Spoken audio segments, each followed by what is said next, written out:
Prime minister cup की अगर हम बात करें तो कहीं ना कहीं सिर्फ 2-3 दिन बचे हैं इस टूर्नामेंट के शुरू होने में, जो कई सारे मायनों में लिहाज से बहुत इंपॉर्टेंट हो जाएगा, क्योंकि उसके बाद आने वाले वक्त में बहुत सारे 50 ओवर्स के जो क्रिकेट है वो खेलना है नेपाल को। और सबसे इंपॉर्टेंट बात ये है कि सिर्फ खेलना ही नहीं है, वहाँ पर विंस भी बहुत ज़्यादा जरूरी हो जाएगा, बहुत अच्छा परफॉर्मेंस जरूरी हो जाएगा, खास करके ऊपर से और ज़्यादा एक बर्डन तब जब उनके मिडिल फेस में एक बहुत ही इंपॉर्टेंट और की बॉलर संदीप लामिछाने के एब्सेंस अभी फिलहाल मौजूद है। तो डेफिनेटली सबसे इंपॉर्टेंट हो जाता है कि इस पीएम कप को ये जो टीम है किस तरह से यूटिलाइज करती है। अब यहाँ पर 20 ऐसे प्लेयर्स हैं, जी हाँ 20 ऐसे प्लेयर्स हैं जिन पे डेली क्रिकेट की सीधे सीधे नजर रहने वाली है, और 20 ऐसे प्लेयर्स जिन पे खास करके हमारी नजर रहेगी इस पीएम कप में। वो 20 प्लेयर्स कौन से हैं वो तो हम आपको जरूर बताएंगे एक आध दिन में पीएम कप शुरू से पहले डेफिनेटली, लेकिन उसमें से 3 ऐसे प्लेयर्स हैं जो आपको अभी बता दे रहे हैं, लेकिन वो इसलिए बता रहे हैं क्योंकि वो बहुत ही ज्यादा प्राइम प्लेयर्स हैं। प्राइम प्लेयर्स इसीलिए क्योंकि उन तीनों के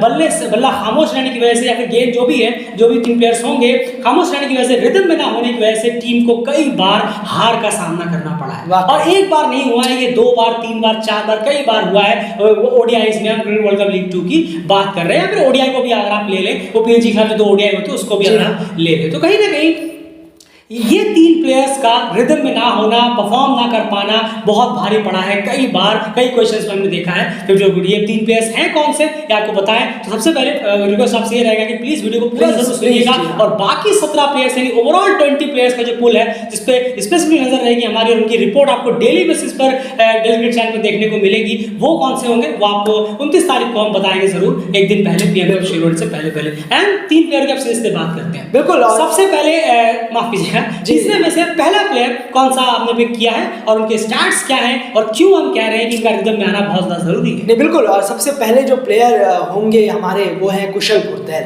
जी हाँ, जिनका ऑब्वियसली जो अभी टीम से बाहर है रिसेंटली, उनकी जगह पर किसी और ओपनर को जो जगह मिली है टीम में इन किया गया था। लेकिन परफॉर्मेंस अगर देखेंगे कुशल पुरतैल का तो बहुत ज़्यादा क्वेश्चन खड़े हो जाते हैं। 13 मैचेस इस साल उन्होंने खेले ओडीआई में, जिसमें 241 रन यानी कि 241 रन उन्होंने किए, और एवरेज जो है उनका निकलता है वो इतना पुअर है। एक ओपनिंग बैट्समैन का 18 का एवरेज है, बिल्कुल सिर्फ 18 का एवरेज है, ओपनिंग करते हैं, और उसके बाद 300 अगर बॉलें देखें कि चलिए हम कितनी देर टिक पाते हैं वो पिच पर, या कितना ज़्यादा टाइम स्पेंड भी कर पाए हैं, तो सिर्फ 356 बॉल उन्होंने फेस किए हैं इस साल, हम ओडीआई की बात करें तो, और उसमें 2 हाफ सेंचुरीज हैं, यानी कि 13 मैचेस में से सिर्फ 2 बार वो 50 प्लस कर पाए हैं। अर्ली स्टार्ट भी उन्हें नहीं मिलता, इससे बहुत ज़्यादा सवाल खड़े हो जाते हैं कुशल पुरतैल की फॉर्म को लेकर, जो हमने देखा है इस साल जिस तरीके से वो जूझे हैं। अर्ली ब्रेक, सबसे पहला ब्रेक थ्रो जब भी मिलता है तो उनमें से एक वही होते हैं हमेशा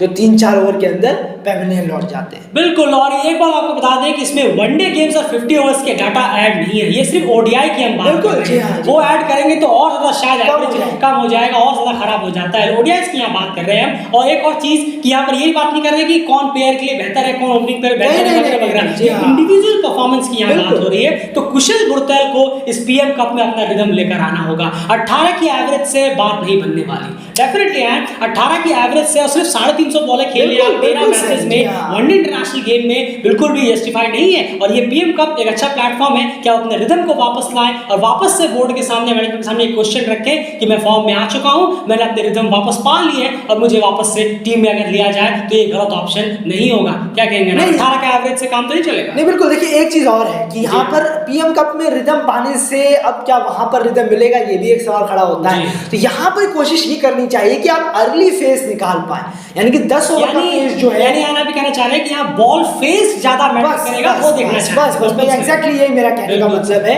क्योंकि यहाँ पर मुझे जो समझ में आता है कि पीएम कप में मोस्टली ज्यादातर प्लेयर चले जाते हैं। मुझे सच जो सच है वो है, क्योंकि मुझे ऐसा लगता ही है, क्योंकि मोस्टली आपको देखेंगे कुशल पुरतैल भी आपको हाफ सेंचुरीज करते हुए दिख सकते हैं, अच्छा करते हुए दिख सकते हैं, लेकिन कितना स्पेंड कर रहे हैं टाइम। बिल्कुल, हम अमूमन देखते हैं कि 10 ओवर के अंदर ही ऑलमोस्ट तीसरे डाउन का बैट्समैन आ चुका होता है पिच पर। ये चीज़ बहुत ज़्यादा है। तो ओपनर को ही समझना होगा, यानी कि कुशल भुरतेल को यहाँ टाइम स्पेंड करने की ज़रूरत है। थोड़ा सा भाई अपने आप को टाइम दे। जैसे मुझे मालूम है वो अटैकिंग बैट्समैन है, अटैक उन्होंने अभी कहा भी था अपनी रिसेंट इंटरव्यू में कि मेरा गेम वही है, मैं वैसे ही खेलूंगा, बदलूंगा नहीं।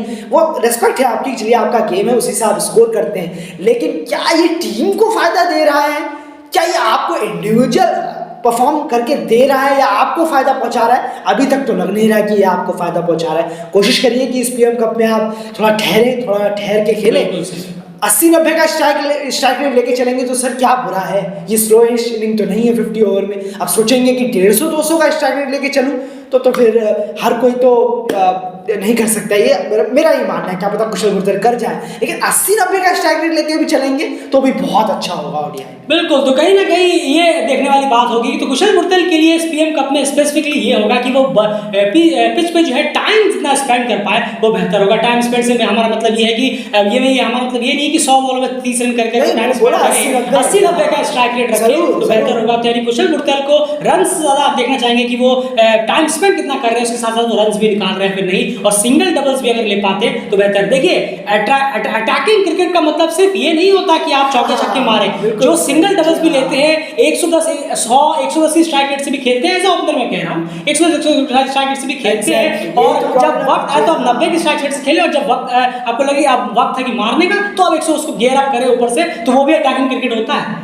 वनडे क्रिकेट में अगर कोई 100 की स्ट्राइक रेट से खेल रहा है इसका मतलब ये नहीं कि वो अटैकिंग क्रिकेट नहीं है, ये कौन सा डिक्शनरी में है, आप उसे भी अटैकिंग क्रिकेट कह सकते हैं। जब आपको लगे कि आप गियर बदलने की जरूरत है आप सीधे 100 से 160 के गियर में पहुंच जाएंगे, ये देखने वाली बात होगी। तो कुशल भुरतेल के लिए टाइम स्पेंड वो कितना कर पाते हैं ये बहुत इंपॉर्टेंट हो जाएगा इस पीएम कप में देखना। तो इसलिए सबसे पहले हमारी जो नजर होगी वो कुशल भुरतेल पे होगी। वो 17 प्लेयर्स और है, उसके बारे में वीडियो 29 तारीख को आएगा, जरूर एक बार देखिएगा। अब यार सेकंड प्लेयर की तरफ चलते हैं।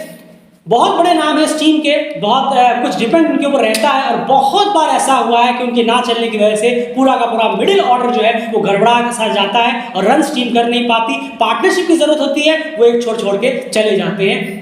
हम यहाँ पर बात कर रहे हैं सेकंड प्लेयर की, एंड वो प्लेयर कौन सा है? बिल्कुल, और वो है दीपेंद्र सिंह हैरी। जी हाँ, दीपेंद्र सिंह हैरी की अगर बात करें तो बहुत ही बड़े प्लेयर हो जाते हैं। वो टीम में बहुत प्रोमिनेंट और प्राइम प्लेयरों में से एक है, और उनका ना चलना वो भी मिडिल ऑर्डर में आके तो ये तो बहुत बड़ा एक सेटबैक लग जाता है टीम को। और हम देखते भी किस तरीके से एकदम से कोलैप्स होना शुरू हो जाता है। कई बार हुआ है बिल्कुल, एक विकेट गिरा तो अचानक से हमें देखने को मिला 3-4 विकेट नजर आ गए लिखे हुए, फिर नीचे आके आरिफ शेख या सोमपाल कामी या रोहित थोड़ा सा पार्टनरशिप करने की कोशिश करते हैं। लेकिन ये जो पोजीशन है जहां इन्हें भेजा जाता है, 14 मैचेस में इस साल उन्होंने बैटिंग की है, अब तक 214 रन सिर्फ बनाए हैं, और उसमें भी 16 का एवरेज है।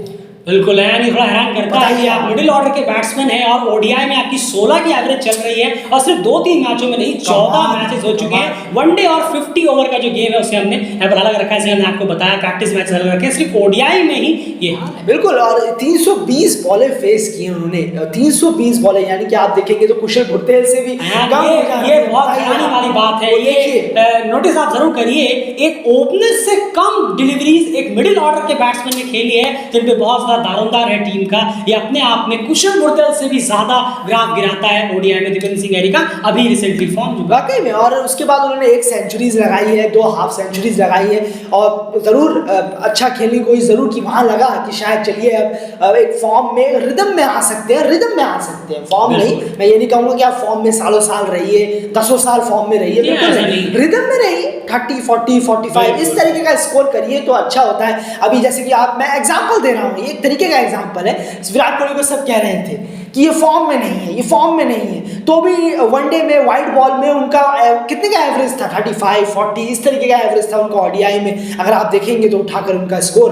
तो उसी तरीके से यहाँ जरूरी नहीं है कि आपको 10 साल रिदम में रहना है, शतक पे शतक ठोकने हैं, बिल्कुल नहीं, बस 1 रन भी बनाए तो वो भी टीम के कंट्रीब्यूट में आए, काम में आए। लेकिन दीपेंद्र सिंह हैरी ये भी जब जरूरत है वहां टिकने की, 3-4 विकेट गिर गए हैं, रुकने की, वो रुकते ही नहीं है, वो ऐसे और पलक झपका और आखिर गिर गया। बिल्कुल, और इसीलिए अगर आप देखेंगे यार इसमें से 214 में से एक तो शतक है, यानी 100 रन तो वो हटा दीजिए, यानी बाकी 13 इनिंग में सिर्फ 100 कुछ रन टीम दिग्विजय सिंह जो है वो जुटा पाए। और डेफिनेटली ये पीएम कप में उन्हें इसको ध्यान में बहुत रखना जरूरी होगा। है। उनके लिए दोनों चीजें हैं, कुशल कुशल से टाइम स्पेंड था, इनके लिए जी दोनों हाँ। चीजें हैं। आप रन्स के साथ साथ टाइम स्पेंड करिए, क्योंकि यहाँ पर एक बात और है, क्योंकि प्रैक्टिस मैचेस में भी दिग्विजय सिंह के बल्ले से रन नहीं निकल रहे हैं 50 ओवर में, इसलिए मैं कह रहा हूँ कि इनके बल्ले से रन भी जरूरत है। भले कंपटीशन कैसा भी हो पीएम कप का, लेकिन आपके बल्ले से रन भी जरूर, क्योंकि आप अभ्यास मैचों में, प्रैक्टिस मैचों में, 50 ओवर गेम्स में, वनडेज में भी आपके बल्ले से रन बिल्कुल निकल नहीं रहे। इसीलिए आपके लिए रन और टाइम स्पेंड ये दोनों बहुत ज्यादा इंपॉर्टेंट हो जाएगा।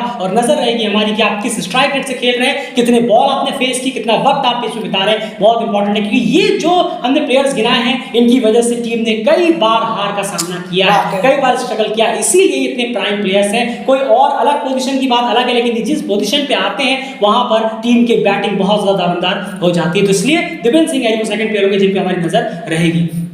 तीसरे और बड़े क्रूशियल प्राइम प्लेयर हैं, इनको टीम में लिया गया और शुरू में एक आध धमाकेदार शुरुआत इनकी हुई, पहली इनिंग में आए थे। जी हाँ, जरूर धमाकेदार शुरुआत हुई और उसके बाद पूरी तरह से आउट ऑफ रिदम हो गए, बैट से खास करके पूरी तरह से आउट ऑफ रिदम हो गए। और उनके ये जिस वक्त आए बैटिंग करने, कई बार ऐसा हुआ, हमने एक बार नहीं 2-3 बार 4 बार ऐसा देखा कि जब इनके ऊपर पूरा मैच था, इन्हें कुछ टाइम बिताना था, कुछ रन्स करने थे, तो पूरी तरह से फ्लॉप हुए और टीम को बहुत कई मैचेस में 30 run, 35 run, 40 run, 18 run, 16 run से मैच को गंवाना पड़ गया। ये प्लेयर तीसरे कौन से हैं जिन पे बहुत ज्यादा नजर आएगी, और इनके गेंद से ज्यादा इनके बल्ले से कितने रन निकलते हैं, किस तरह के शॉट्स खेलते हैं, उस पर नजर रहेगी हमारी पीएम कप में। उन 20 प्लेयरों में से ये तीसरे प्लेयर हैं कौन से? बिल्कुल, और ये तीसरे प्लेयर लोअर ऑर्डर के जो हार्ड हिटर आदिल आलम ये है, और आदिल अंसारी, जी हाँ, वो यहाँ पर हमारे तीसरे प्लेयर बन जाते हैं, क्योंकि वो जिस तरीके का क्रिकेट उन्होंने खेला है, इतने रैश शॉट, जब टीम आती है, ज़रूरत है। 6 मैच की बात करें, वैसे मैचेस की क्या बात करनी है, इसी साल उनका डेब्यू हुआ,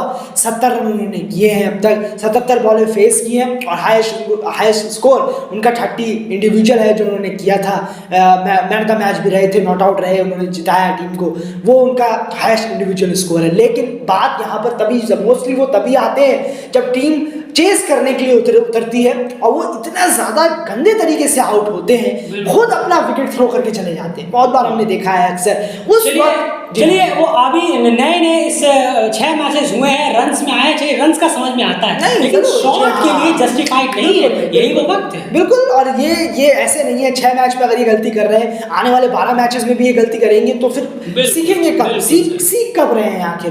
तो ये जरूर एक प्लेयर है, आप नेशनल प्लेयर हैं, आपको ये एक्सक्यूज देने का बहाना नहीं चलेगा, आपको चेंजेस करने होंगे, तो अपने अंदर चेंजेस लाना होगा, तभी आप एक अच्छे प्राइम प्लेयर टीम के लिए हैं। और हैं भी, जिस ग्राउंड पर आप आते हैं वहाँ विकेट गिर चुके होते हैं, वहाँ पार्टनरशिप की ज़रूरत होती है, वहाँ पर रन्स की भी ज़रूरत, रन्स के साथ एक छोटी पार्टनरशिप की ज़रूरत होती है। लेकिन हम जो शॉट देखते हैं, हवाई फायर कर रहे हैं, पूरा बैट के स्लॉग स्वीप मार रहे हैं और बोल्ड हो जा रहे हैं इस तरीके से। और यार इसमें एक चीज और है कि चलिए, आप अगर हाईएस्ट स्ट्राइक रेट से खेलने वाले प्लेयर हैं भी, अगर आपको 110 120 की स्ट्राइक रेट से आप उसमें बैटिंग करते हैं, उस वक्त ऐसा होना भी चाहिए इस डाउन पे आप लगभग आते हैं, लेकिन वहां उसमें भी शॉट सिलेक्शंस बेहतर करा जा सकता है। बिल्कुल बिल्कुल जी, हमने ये तो मेरा ये कहना है, गैप्स भी तो होते हैं क्या? बिल्कुल, अरे गैप्स तो खैर होते ही है, बस ढूंढने का जरूरत होता है सही गैप। लेकिन एक चीज जरूर देखनी चाहिए कि अगर आपके सामने कोई प्लेयर है, ये सब तो चीजें होती हैं देखने की, कि भाई आपके साथ कोई पुराना प्लेयर तो नहीं है, ऊपर से कोई प्लेयर बैटिंग करता हुआ तो नहीं आ रहा है,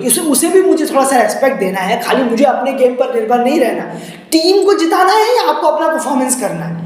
अगर टीम को जिताने के लिए 20 बॉल में 10 रन मार रहे हैं तो लोग आपकी वाहवाही करेंगे, और अगर 50 बॉल में 100 रन कर रहे हैं लेकिन वो टीम के काम नहीं आ पा रहा तो कोई फायदा ही नहीं। जी हाँ, बिल्कुल, बस ये है, आपने एक बहुत अच्छी चीज कही है कि अगर सामने कोई ऊपर से बैट्समैन आ रहा है जो 40 या 45 या 50 पे खेल रहा है, के साथ हो चुका है, जी हाँ, इसलिए मेरा याद आया।